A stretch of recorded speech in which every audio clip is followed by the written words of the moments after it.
Right now, the U.S. is temporarily shutting down its embassy in Belarus, and as the Russian military assault on Ukraine expands, in Russia, non-emergency U.S. embassy staff and families of diplomats are in Moscow. They're also being authorized to leave due to security and safety issues related to the Russian invasion this morning. Ukraine is requesting an immediate ceasefire amid peace talks between the two nations.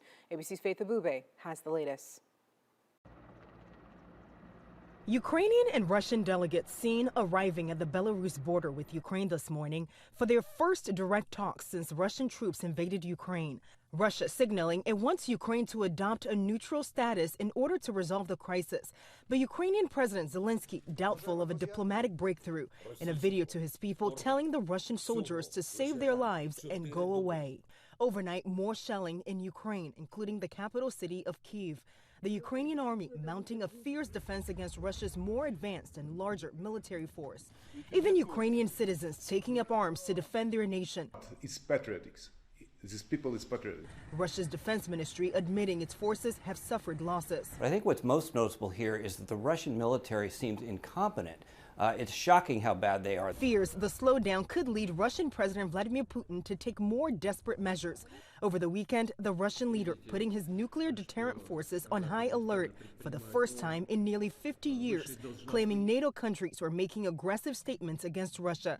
The U.S. leaving its nuclear alert level unchanged. This is really a pattern that we've seen from President Putin through the course of this conflict, which is manufacturing threats that don't exist in order to justify further aggression. Meanwhile, Russia and its people already feeling the economic pain of punishing international sanctions.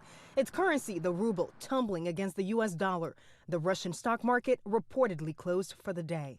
And amid the international backlash against Russia, the International Olympic Committee is now recommending that international sports federations and organizers not invite or allow Russian and Belarusian athletes to participate in competitions. In Washington, Faith Abube, ABC News.